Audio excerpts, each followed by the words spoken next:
Chapter 1. Liverpool to Sierra Leone and the Gold Coast. Setting forth how the voyager departs from England in a stout vessel and in good company, and reaches in due course the island of the Grand Canary, and then the port of Sierra Leone, to which is added some account of this latter place, and the comeliness of its women, wherein also some description of Cape Coast and Accra is given, to which are added divers observations on supplies to be obtained there.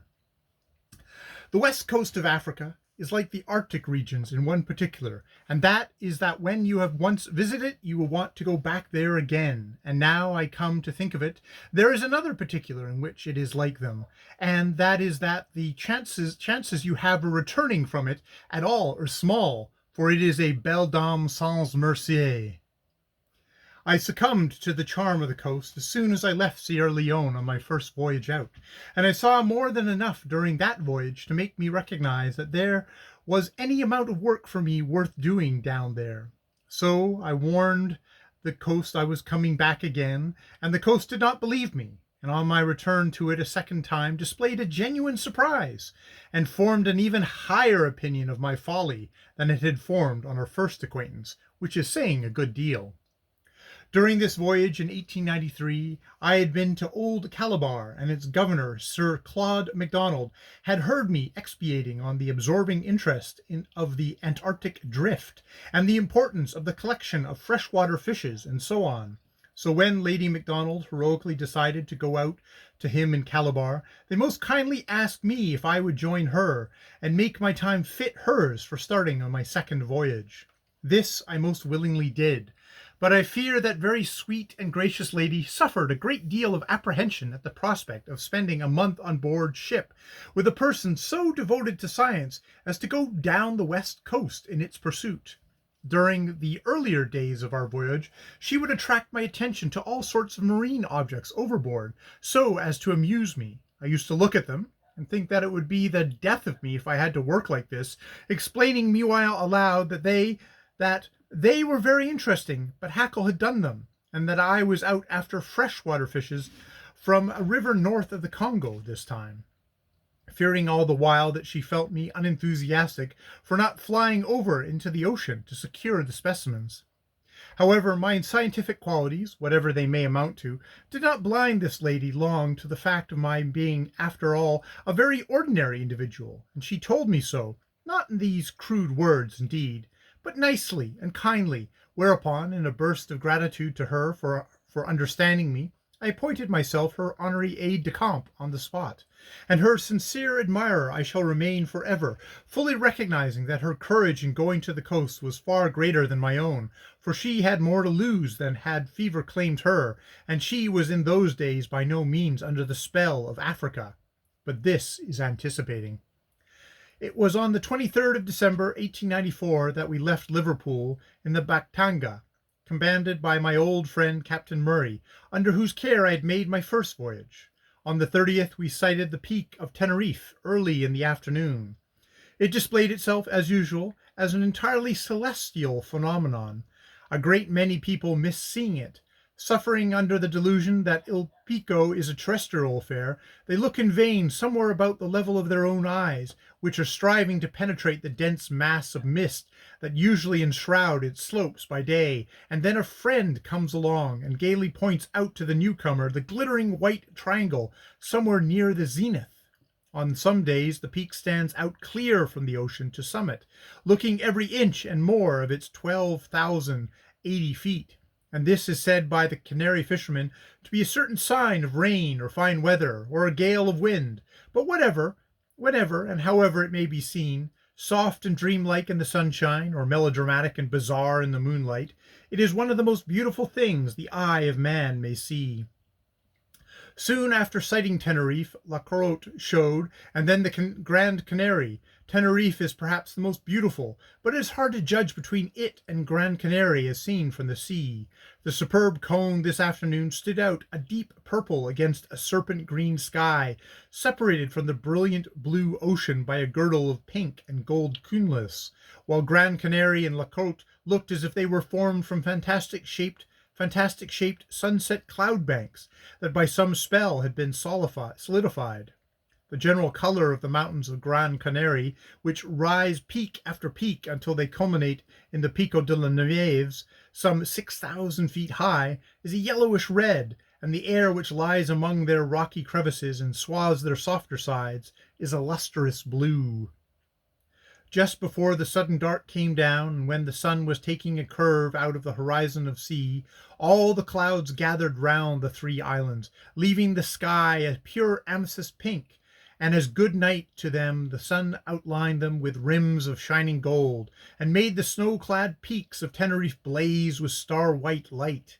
In a few minutes came the dusk, and as we neared Gran Canaria, out of its cloud bank gleamed the red flash of the lighthouse on the Isleta, and a few more minutes along the sea level sparkled the 5 miles of regularly distributed lights of Puerto de Luz and the city of Las Palmas.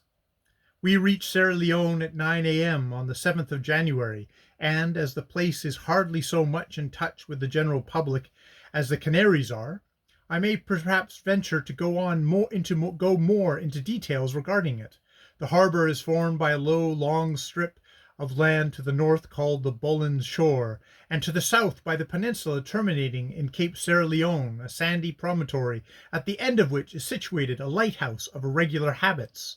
Low hills covered with tropical forest growth rise from the sandy shores of the cape, and along its face are 3 creeks or bays, deep inlets showing through their narrow entrances, smooth beaches of yellow sand, fenced inland by the forest of cottonwoods and palms, and with here and there an elephine baboa. First of these bays is called Pirate Bay, the next English Bay, and the third Crew Bay.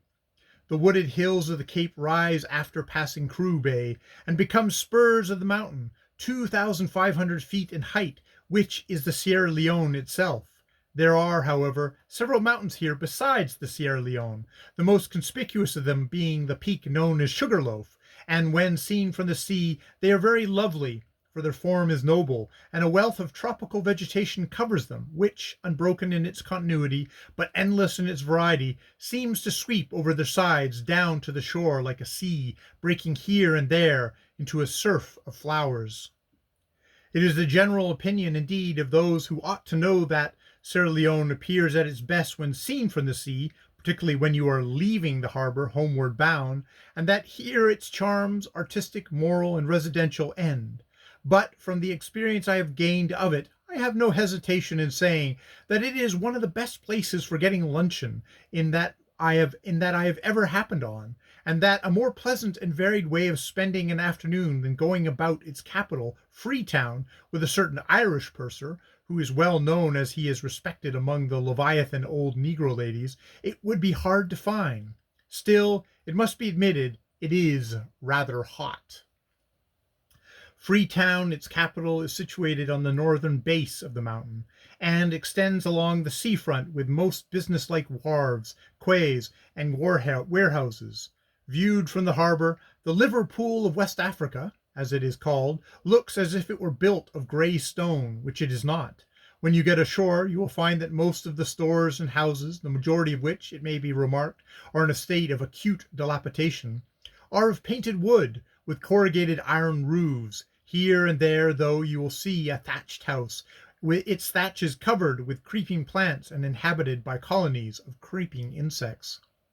Some of the stores and churches are, it is true, built of stone, but this does not look like stone at a distance, being red in color, unhewed blocks of the red stone of the locality. In the crannies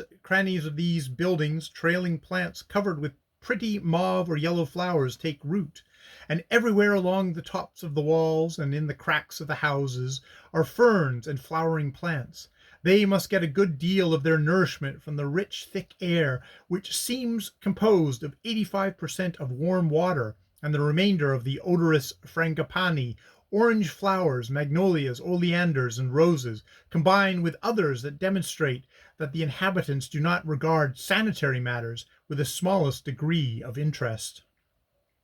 There is one central street, and the others are neatly planned out at right angles to it. None of them are in any way paved or metalled. They are covered in much prettier fashion, and in a way more suitable for naked feet, by green Bahama grass, save and except for those which are so nearly perpendicular that they have got every bit of earth and grass cleared off them down to the red bedrock by the heavy rain of the wet season. In every direction, natives are walking at a brisk pace, their naked feet making no sound on the springy turf of the streets, carrying on their heads huge burdens which are usually crowned by the hat of the bearer, a large limpet-shaped affair made of palm leaves. While some carry these enormous bundles, others bear logs or planks of wood, blocks of building stone, vessels containing palm oil, baskets of vegetables, or tin tree trays on which are folded shawls. As the great majority of the native inhabitants of Sierra Leone pay no attention whatever to where they are going, either in this world or the next, the confusion and the noise are out of all proportion to the size of the town, and when, as frequently happens, a section of actively perambulating burden bearers charge recklessly into a sedentary section, the members of which have dismounted their loads and are squatting themselves down beside them, right in the middle of the fairway, to have a friendly yell with some acquaintance, the row becomes terrific. In among these crowds of country people walk stately Mohammedans, Mandingos, Acres, Fulas of the Arabized tribes of the western Sudan. They are lithe, well-made men, and walk with a particular fine, elastic carriage. Their graceful garb consists of long, white, loose-sleeved shirt, over which they wear either a long black mohair or silk gown, or a deep bright blue affair, not altogether unlike a university gown, only with more stuff in it and more folds. They are undoubtedly the gentlemen of the Sierra Leone native population, and they are becoming an increasing faction in the town, by no means to the pleasure of the Christians.